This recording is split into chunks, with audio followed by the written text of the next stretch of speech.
Welcome, everybody, to the Security Guy and the CIA Spy Show podcast, where we are keeping you on top of what is new and ahead of what is next at all times on all things security, tech, and digital literacy. Knowing that when good people like you want to make sure that their money, their family, and their business is safe and secure from attackers, hackers, and thieves, or you just want to make sure your tech is running smoothly, my name is Robert Siciliano. I am the Security Guy, and along with my co-host, Peter Warmka, who is a real and retired United States CIA spy, we will give you every single tool, tip, tactic, and skill that you need to fight the bad guy and keep your physical and digital life secure, worry less, and even make you happier. This podcast will help you breathe easier with less stress and a greater sense of well-being. So let's get at it. And welcome to the Security Guy and CIA Spy Pod broadcast. I am Robert Siciliano, and this is Peter Warmka down in Orlando, Florida. How you doing, Robert? Hey, buddy. I'm doing pretty good. For me at least, next week is Patriots Day in Massachusetts. And that means it is, for most people, it's a tax day. In Massachusetts, it's also Marathon Monday, and I'm running the Boston Marathon next week. That's excellent. I think to me, the marathon sounds better than Patriot Tax Day. I guess we're patriots if we pay our taxes. I don't know. This is going to run, huh? How many kilometers how many miles is that? Well, I think it's 40 kilometer. I think that's the number. But it's 26.2. Excellent. Yeah. 26. How many have you participated in so far? This is my 12th consecutive run. And I only do Boston. I've never run another marathon. I don't plan on running another marathon. I know people that do like the World 7. They go to Tokyo, they go to London, they go all over the globe, and I'm not interested in that. I'm just running Boston. I run it for Dana-Farber Cancer Research. We raise about $10,000+ every single year. We're at up to about $120,000 in donations over the past 12 years. And my wife has been pushing, or at the beginning, she was pushing my 3 and 5-year-old in a stroller. And now, they're obviously teenagers now, so they walk. And my oldest daughter says that Patriots Day is her favorite holiday. Who even says that, right? And that she's going to be running, hopefully, Boston next year. She'll be turning 18. So, yeah. That's great. They say in Hollywood is break a leg, but I don't think that would be very appropriate for me to say break a leg. I had a good run. Yeah, thank you. Yeah. And on a somber note, which, it's not always my intention, but it's actually the 10th year anniversary of the Boston bombing. That's true. 10 years already. It's amazing. Yeah, 10 years. And I, unfortunately, I was there, meaning like I had just turned the corner, Hereford to Boylston, and the second bomb had just gone off. Wow. And so when I turned the corner, I just saw smoke, and I saw people running all across the street, and then immediately, the Boston Athletic Association officials and law enforcement just stopped all of us from going any further. And we're all like, what are you doing? Your headphones on, you're running, and all of a sudden, these people in uniform and stuff, they just stop you and you can't go any further. And we're all looking at each other what is wrong with these people? Why are they stopping me? And we're getting angry. We're upset that they're stopping our race. And they're like, hold on. They're listening to their earbuds and stuff. They're like, something's happening at the finish line. And we're like, nothing's happened at the finish line. And then somebody goes, we think a bomb might have gone off. And we're like, there's no bomb. Literally, we're all clueless, And when you run a marathon, it's like a 26-mile tailgate party, because the whole race is people on the side of the road grilling, barbecuing, burgers, dogs, drinking beers, just partying, And so you see the smoke, but then I smelt the smoke, and it had that sulfuric, egg smell to it. And then I was like, that smells like a bomb to me. That smells like fireworks to me. And then my whole like body just shifted from I got to finish this race to I got to find my wife and kids. Right. It was nuts, man. It was nuts. And then I tried to call my wife, because I run with my phone, of course, and I couldn't get her on the phone because everybody now is calling everybody to find out what happened. And all the lines just kind of went down. And then I was like, screw this. And I broke through that human barrier, the cops, the BIA officials. And I just started running down Boylston Street to get to my wife and kids who were at the finish line. Oh. Yeah, it was messed up. Yeah, you don't really know what that's like unless you've gone through that or something similar. Right? So I get like halfway down Boylston Street and I'm coming upon right at the second bomb and I'm starting to see like people on the ground, Wow. and it was just like, what the is going on, And then a cop grabs me, just physically just grabbed my entire being and just grabs me. And like, he got me, and he starts yelling at me. He's like, because I guess they called ahead and said, there's a runner coming down to get him. And he's like, I will cuff you to this telephone pole if you don't get off the course now. And so I jumped over the fence and I ran down the back alleys behind the first and second bomb where people were spilling out into the back alleys. And I ran around the other side of the finish line. And then I got on the phone again and I got my dad on the phone. And they were already like, heading out. And I can't even, it was just, and I got to them like 20 minutes later. My wife is all haggard. She's carrying my 4-year-old at the time. It was like, 30, 40 pounds, 40, 50 pounds, whatever she was. And I was like, we just went like another 2 miles to my car. And, we piled 9 people, like people on laps on the floor. And and then watched it on TV for like the next week. We were just glued. It was just nuts. No, but good for you that you've been able to, even though those memories come back, I'm sure every anniversary that you're able to push forward and do it again, Yeah, dude. Like I haven't told that story in a while, and it's like emotional just telling. I could tell. Yeah. It's messed up. Anyways, I'm sorry. Like I didn't even like mean to do that, but it's just, I guess, it's the first time I'm really talking about it in a while. So, anyways. Welcome to the pod broadcast. We have a lot to talk about today. Let's get right into it. Peter, we went over a bunch of story ideas before, stuff that matters to everybody in regards to all things cyber, social identity, and personal protection. Here, DW.com talks about international sting brings down major dark web marketplace. Law enforcement agencies say Genesis Market dealt in stolen identities and account details dubbed Operation Cookie Monster, involving 17 nations and resulting in 120 arrests. Okay. So the dark web, of course, is the part of the web that is not indexed by Google, but you can find anything and everything on it by using the Tor browser. The Tor browser is also known as the Onion Router. The acronym is Tor, T-O-R, and you can download it. It's actually a government-sponsored browser for privacy purposes, but it scans and searches portions of the internet that Google doesn't. And so you want to get a hitman? Download Tor. You want to spy stolen identities or guns? Download Tor. You want to get a prostitute? Download Tor. Like, it is the dark web, okay? And of course, I'm not condoning any of that. I'm just saying. And so this is where open marketplaces of illegal whatever are readily available.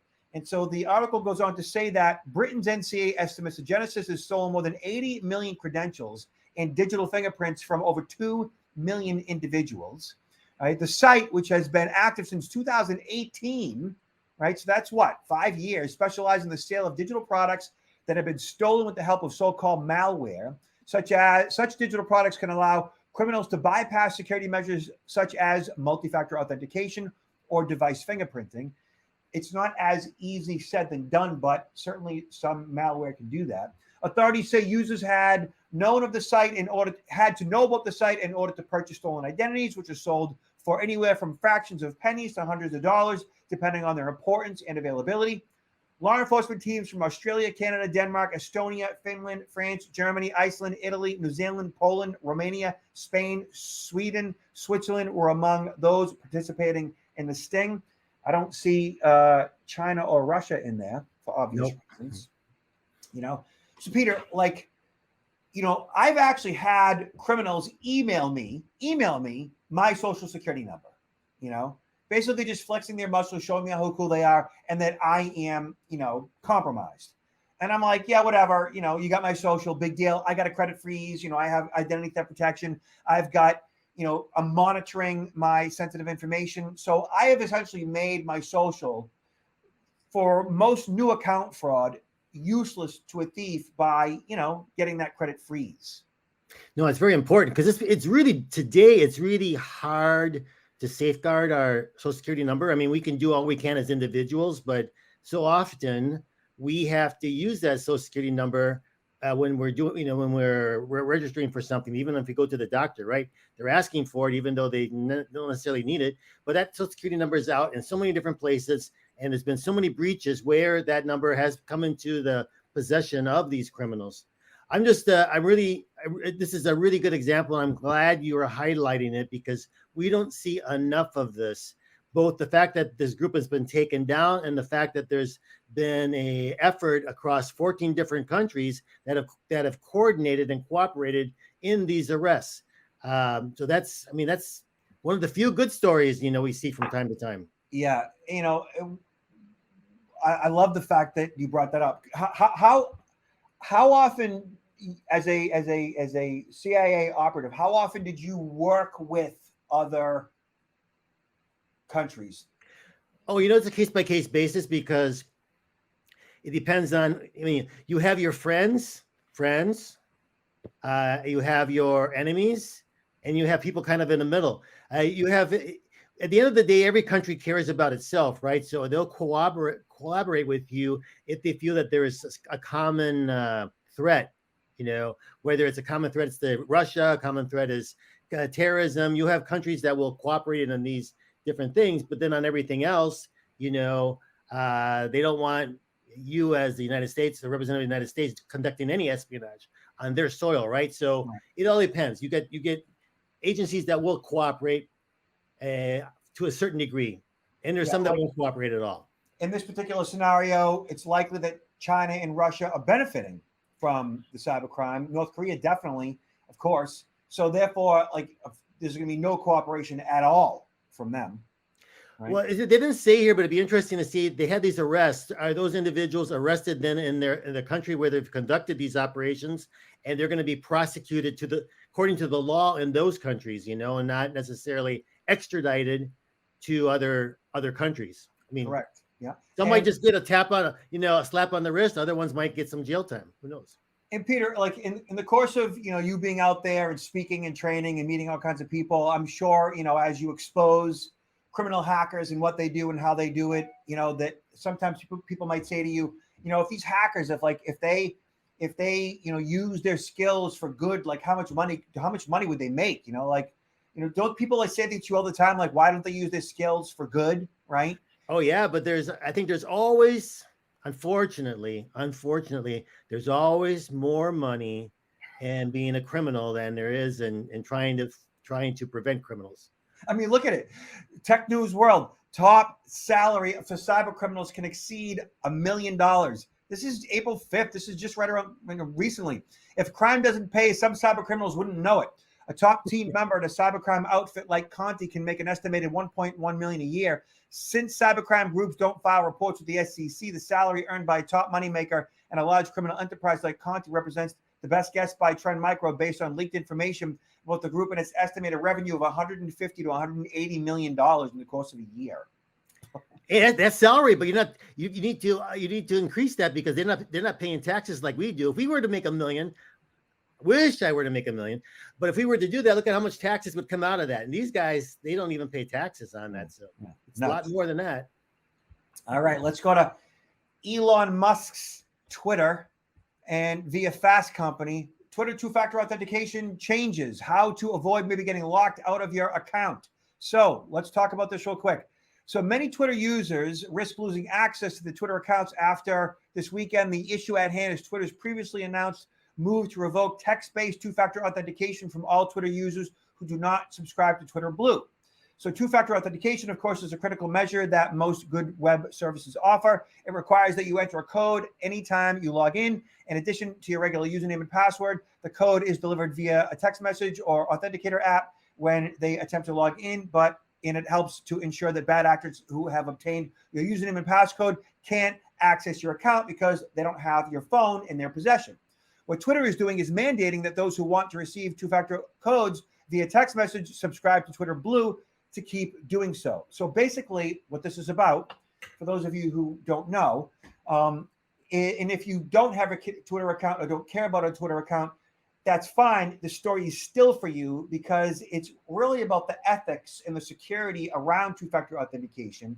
So let me explain real quick. So basically what Elon Musk is saying is if you don't subscribe to Twitter Blue, which is like $8 a month, which isn't, a tremendous amount of money, but it's still $8 a month.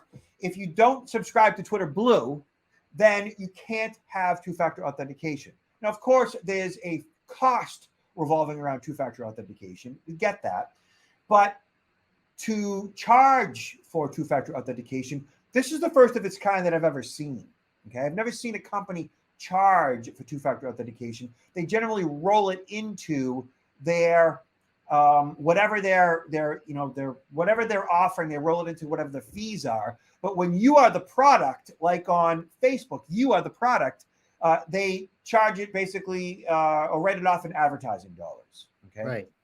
Now here is Twitter throwing it in the face of every Twitter user and saying, okay, you want two-factor authentication? Fine, you're going to pay for it. And you get Twitter Blue on top of it, and it's $8 a month. Look at, nobody got locked out of their account because that deadline is passed. What did happen though, is that if you had two-factor authentication enabled and you went to use Twitter or you went to log into Twitter, Twitter prompted you to say, okay, either subscribe to Twitter Blue right now or turn off two-factor authentication, one or the other. So you have a choice, one or the other. Nobody got locked out. You just couldn't use Twitter the way you normally would unless you either subscribed or you turned off two-factor authentication. So that's ultimately what happened. Yeah, I agree with you. I don't like this. It sort of sets up, it's a free economy, right? But it kind of sets a precedent. Think about it. It's like you either pay us or you're not going to have security any longer. Whatever happens to you. But if you want to have this level of security, you're going to have to pay us every month. It's like Elon Musk charging for seatbelts in his cars. You roll the seatbelt cost into the cost of the car. Seatbelts are mandated by the federal government since 1968.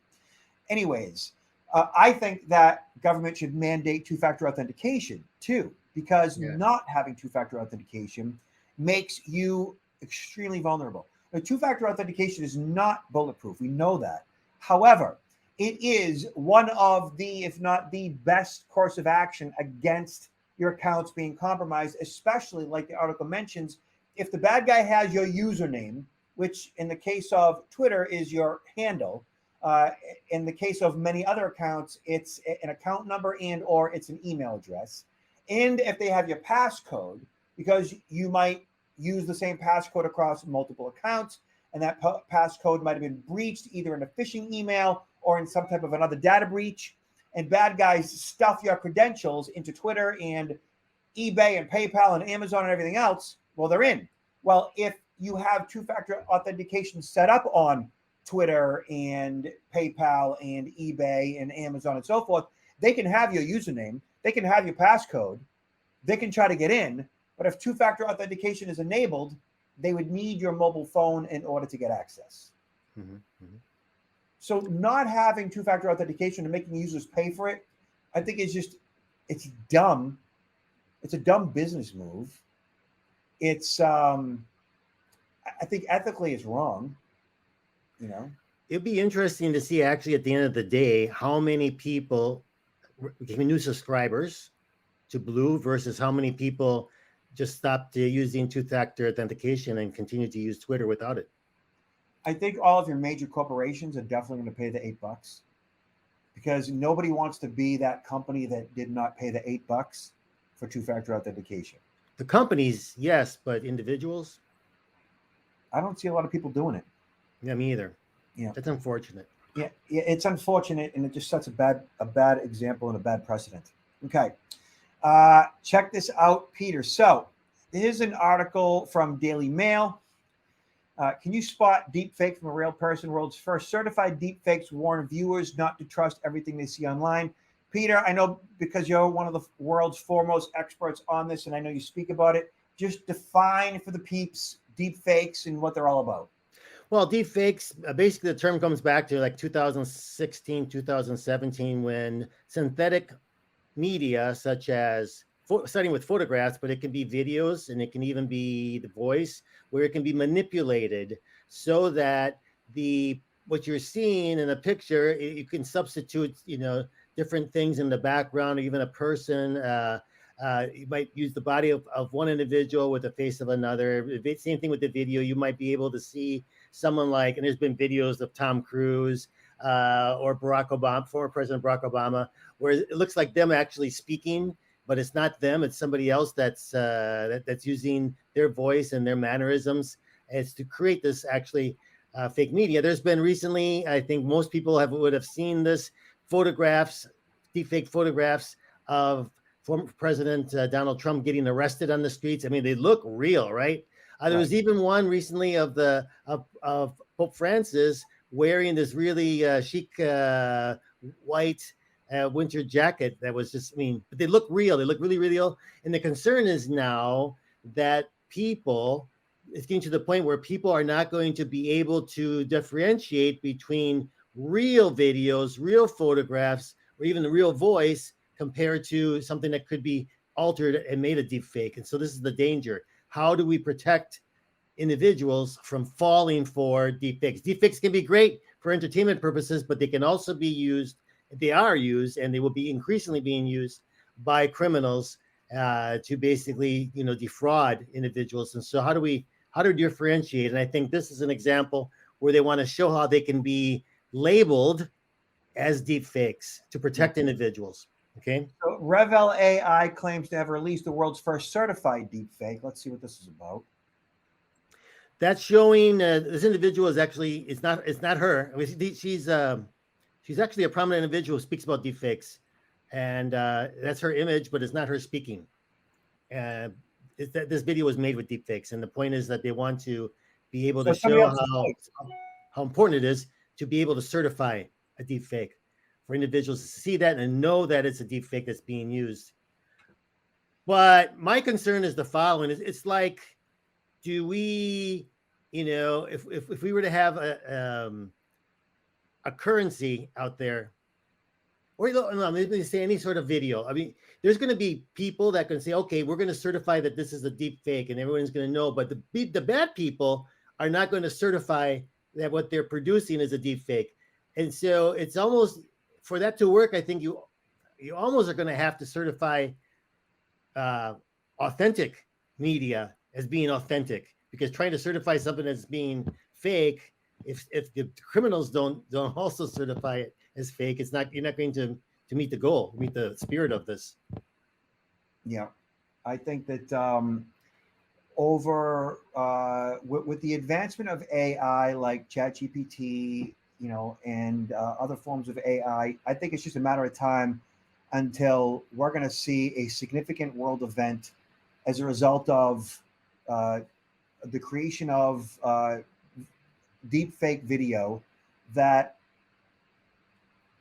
allows people's perceptions to be manipulated in such a way that causes chaos and havoc. Mm-hmm. I think it's just a matter of time, and I think that we're all going to get duped eventually. I think that this is a form of social manipulation that is definitely going to, in the end, win out in some way that we're just not prepared for. And until we are affected in that way, whatever that outcome might be, we're not going to know what to do. I think that, recently I did something just this week on TV about a letter that was signed by Elon Musk and a number of others in regards to basically stopping the development of ChatGPT and other AI for like a 6-month period to kind of sit back and build some ethics rules around AI because it's exponentially improving and growing and expanding. But I don't think that anything's going to stop anytime soon. I think that they're just going to roll steam ahead. But I do believe that we're in for something significant in the near future, and I think it's really important that everybody, like my mom growing up used to say, believe nothing of what you hear and half of what you see, right? Nothing of what you hear and half of what you see.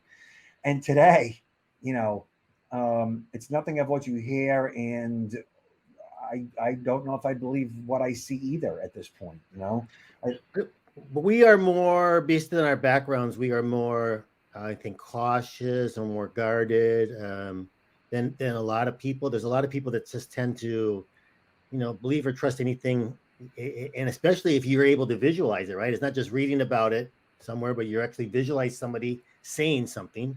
You trust that person, but typically as being a person of high integrity and trustworthiness, and then all of a sudden that person is saying something that's been, that's a deep fake.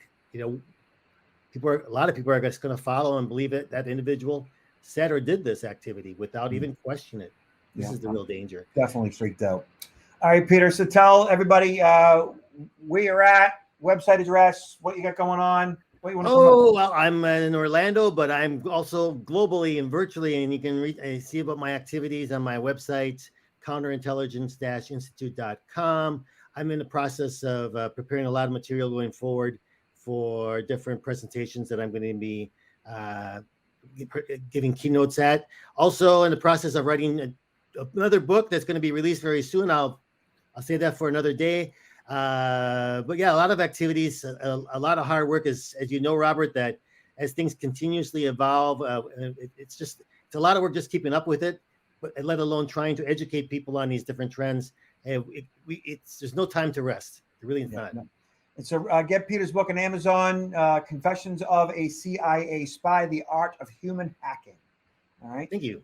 And y'all can see me and my team at protectnowllc.com. Cybersecurity awareness training and certification for small business, municipal, and professional users. And you can contact us via our contact us page. You guys are great. Peter, last words. Well, once again, Robert, good luck in the marathon, and be safe and be safe for everybody. Be safe out there and take care. Look out for each other. Be nice to each other. Thank you, buddy. Thank you.